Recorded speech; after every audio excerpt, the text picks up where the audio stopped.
Hey YouTube, Joeboy here.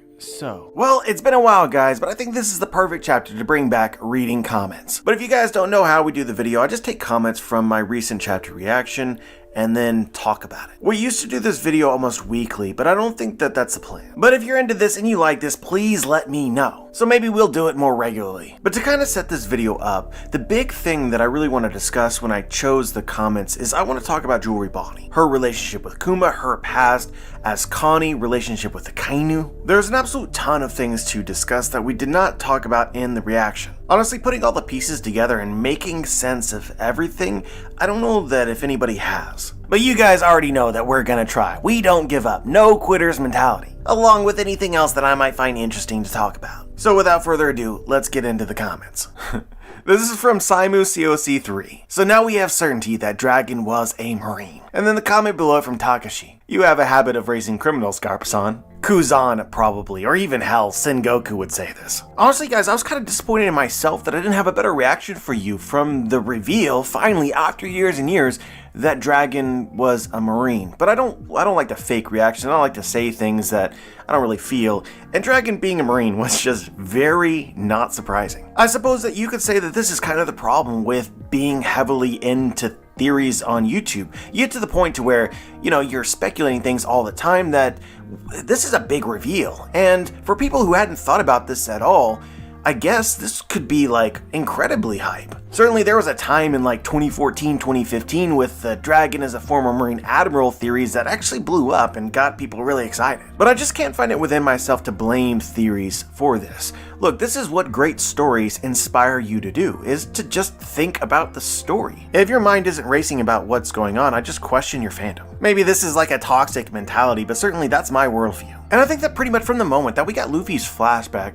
after Water 7, also in Marineford, his interactions with Garp, you just knew that just the same as Garp was with Luffy, Garp would have attempted to make Dragon into a Marine. Outside of just some absurd complication. That definitely happened. And as the story continued on, the Revolutionary Army was explained better, and you understood that Dragon had a grudge against the Celestial Dragons in particular. Once again, being a Marine is an incredibly effective way of opening this Pandora's box. So were there potentially other ways to take Dragon's story? I'm sure that there were, and of course we speculated a lot of things. But something being plausible does not make it likely. So Dragon as a former Marine was always the duh theory. It was the simplest way to get to where we are currently, from the moment that you thought about it at all. But that's not to say that I'm not hyped about this reveal. I think that it's just, I took for granted, I think a lot of people are the same, took for granted just the idea that he was a Marine. Now, I want details. And obviously we did not get those details in this chapter. I want to know how long Dragon was in the Marines. We speculated after the chapter before last that Dragon might have been present in God Valley, and maybe God Valley is sort of what triggers or inspires the creation of the Freedom Fighters. But just because he was there for the event doesn't mean that he just immediately abandons the Marines. It could just be the first domino. Did Dragon become a captain? Did he become a vice admiral? Could Dragon have potentially become an actual admiral? That's what some of the old theories actually speculated. In Chinese mythology, there are said to be 4 seas, north, south, east, and west. Those 4 seas are represented by 4 colors, yellow, blue, white, and red.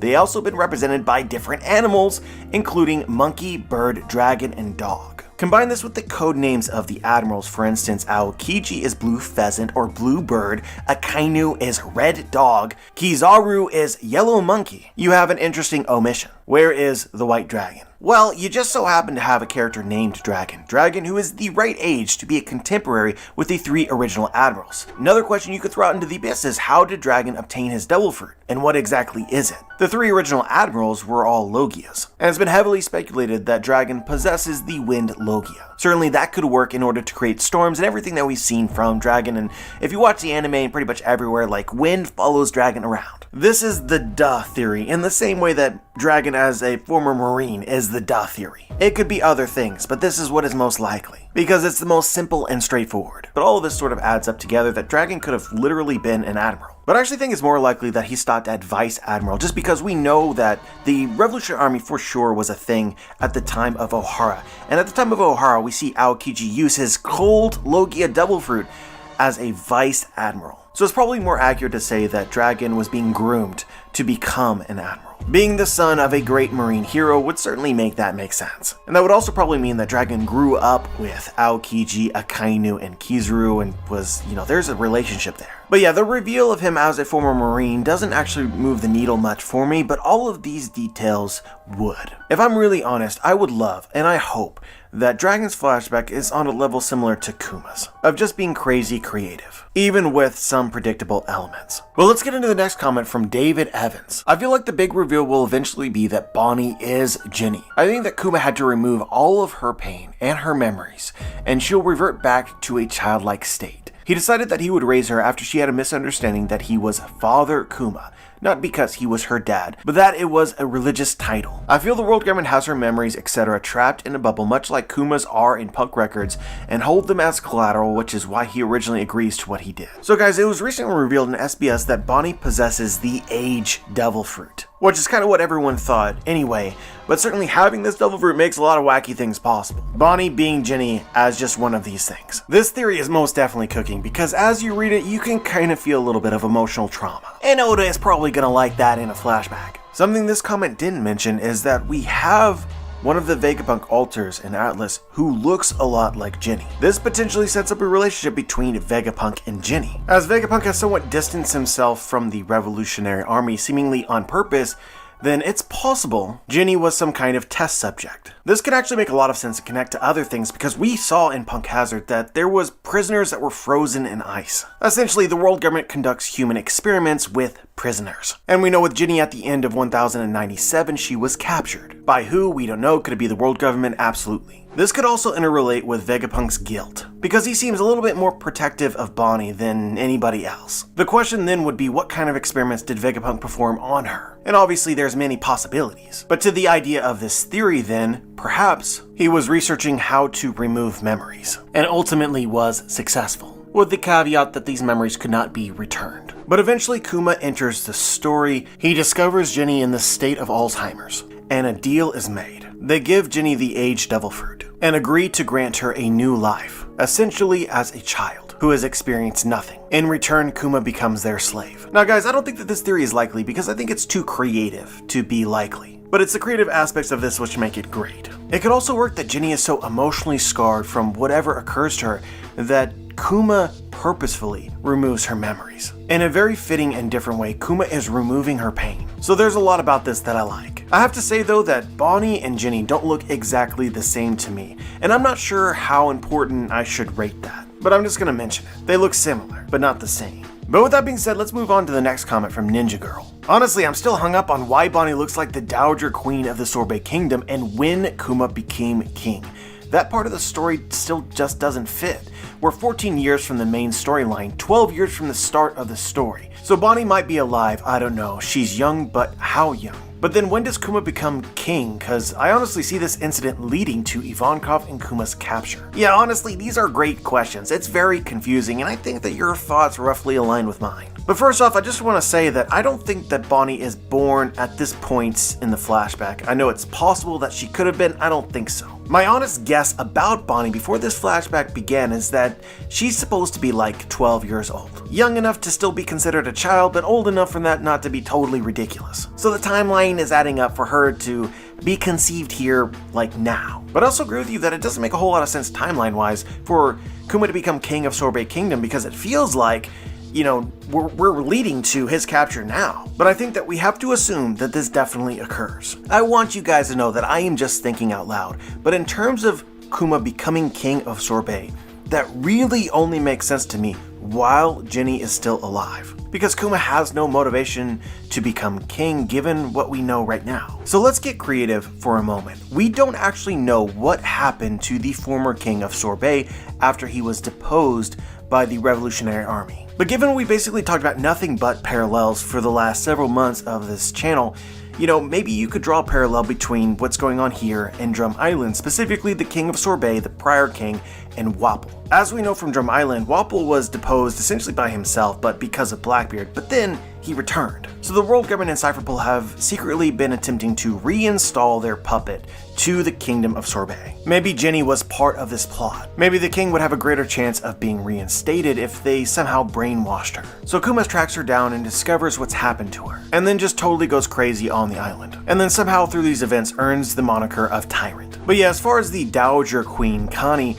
I don't even know if this person actually ever existed. I feel like it was always just Bonnie. I know we're getting kind of confusing here, but it'd be somewhat funny if, Bonnie is not Jenny, but she was an actual child, maybe a clone, but was given the age fruit as a baby. So suddenly this baby can age itself to be like a grandma, and then Kuma, as the king of Sorbet, somehow just has to explain this to everyone. Suddenly there's a grandma around. Oh yeah, that's my mom. But yeah guys, if you can't tell, we're probably not any closer to the actual answer here. But certainly there are a ton of interesting questions, and this makes the reveal of what actually happened all the more exciting, because there's actually a lot of things Oda has to connect. And speaking of this, we have this comment from Rinse, Repeat, Eat. I have no idea why, but the first thing I thought of when Jenny got kidnapped was Vice Admiral Sakazuki. This is a fair first thought to have, because we have this line from chapter 595 of One Piece. Akainu encounters Jewelry Bonnie and says, "A cold shiver ran through me when I heard that you ran away from the government." You thought that we were confused before, we hadn't figured it out. Well, we hadn't even touched on this at all. Why does Akainu seem genuinely concerned that Bonnie ran away? Man was absolutely shook. And if they cared so much, how did she even escape in the first place? So I guess the easy answer to this is just her connection with Kuma. She is the bargaining chip that allows the government to control Kuma. And without her, there could be some issues. Right now, I can absolutely believe that the world government would fear Kuma as their enemy. The Paw fruit is incredible. But the timeline doesn't quite add up, because at this point in the story, all of Kuma's personality had already been erased. He could not recognize Ivankov. I presume at this point in time he could not recognize Jewelry Bonnie. Akainu, as the admiral sent to retrieve her, should already know this. So yeah, this is a real head scratcher. I definitely feel as though Akainu should be involved somehow in Kuma's flashback. But if we assume that his fear of Bonnie's escape doesn't have anything to do with Kuma, then it has to do with Bonnie. So just to throw an idea out there, I wonder if the world government fears her devil fruit. Is it possible that Bonnie can age people until they die? And this can actually work two ways, because she can also unborn them. Or maybe there's some other element to her powers that is not yet revealed. We've seen her use the ability near-death experience, but can she potentially just create death? If it happened, I would buy it. This could also be a really clever way for Oda to turn Kuma into a tyrant. Basically, everything that Kuma is blamed for is because of Bonnie's devil fruit. You might be able to compare it to Uta from Film Red. But yeah guys, I'm just trying to make it make sense. There's going to be some people that are going to say in the comments, well, she has the age fruit, maybe the Gorosei use it in order to stay immortal. These are old theories. It just doesn't make sense to me. Certainly, I wouldn't understand why that would create fear within Akainu. He is, to put it lightly, not a fan of the Gorosei, but a genuine fear of Bonnie herself with abilities that she can't fully control. That could work. And Akainu could personally experience this in the flashback. This could also end up a different way that Kuma joins the government. Basically, he's looking to protect the world from Bonnie, while guaranteeing her safety. It actually makes some sense in a ridiculous way for the girl who causes mass death to be accepted and sort of ignored in Mary Joie, because the Celestial Dragons can get away with anything. And there she can't really hurt any of Kuma's friends. But Oda is definitely doing something interesting with the dichotomy between Kuma and Bonnie's fruits. Kuma can physically send people to different places, while Bonnie physically sends people to different times in their own life. Kuma pushes out the pain of the elderly, while Bonnie can literally make people old with that accompanied pain. I have to believe that this comparison was purposeful. Then it would make sense for this to be reflected in the actual narrative of the story. Basically, Bonnie's devil fruit is antagonistic to Kuma. But sometimes I think that we can make it more complicated than it actually is, and that leads into this comment from Mauricio Duretti. I think Bonnie could still be Kuma and Jenny's child, and she is still a little girl. Kuma probably saved Jenny, giving in to her proposal after knowing what he would feel like without her. So they probably retired from the revolution because they wanted to live with each other somewhere safely, got married, had Bonnie. They could have gone back to Sorbet, so Kuma becomes king there. Maybe this is the wrong way to phrase this, but this is probably the most uninteresting and least intricate way of taking this story, and for that reason, it is probably most likely. I know that this probably sounds like a dig, but sometimes you don't have to make mountains out of every molehill. The thing that nobody is anticipating right now is Jenny is captured and Kuma will actually save her.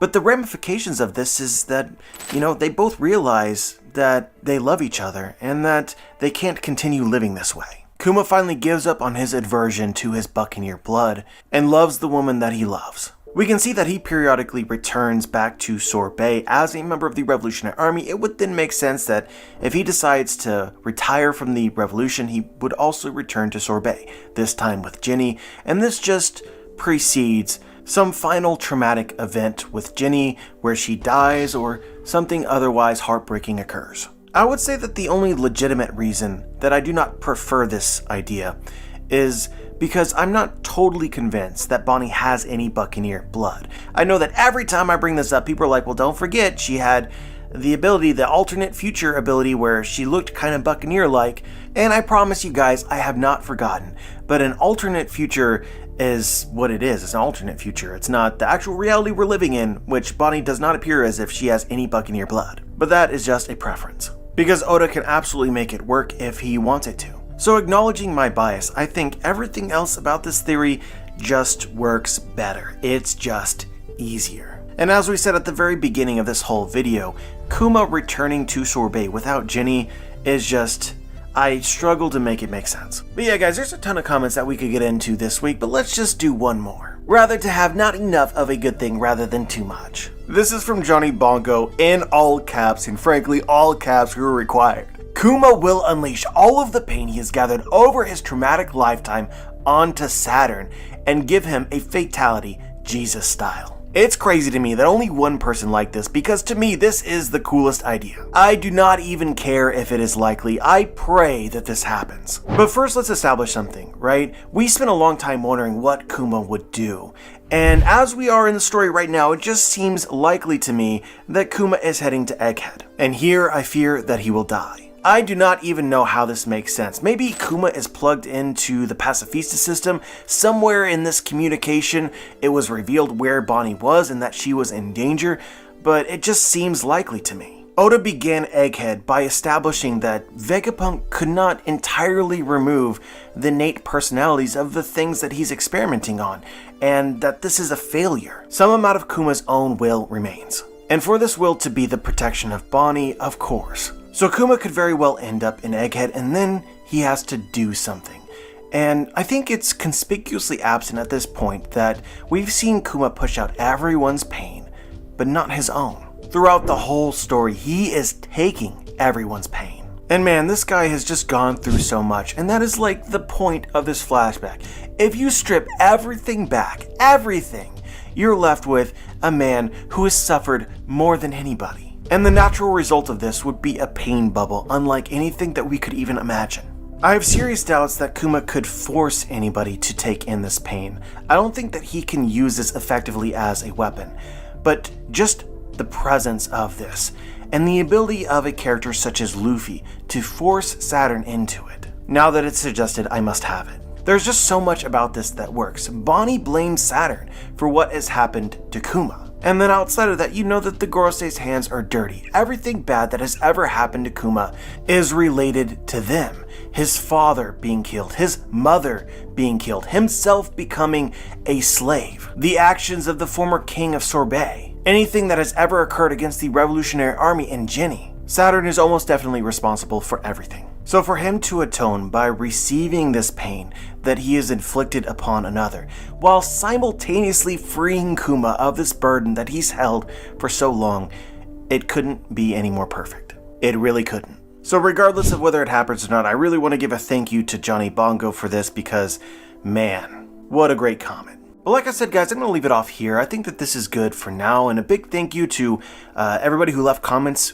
Obviously the ones that we talked about, even the ones that we didn't. It's been a long time since we've done this video, and I forgot how much I enjoyed it. Maybe we'll try to make this a monthly thing. So like I said, if you're a fan of this idea, let me know. Make your desires known. But yeah, guys, as always, I'm curious as to what you think. Leave your thoughts in the comment section below. Remember to check out my books, The Booms, Volumes 1, 2, and 3 are all out. Links in the description as well as pinned in the comments. If you guys happen to read it, just leave a review. Let other people know what you think about it, good or bad. Like the video, subscribe, click the bell to be notified, join the squad, and as always, guys, have a wonderful day.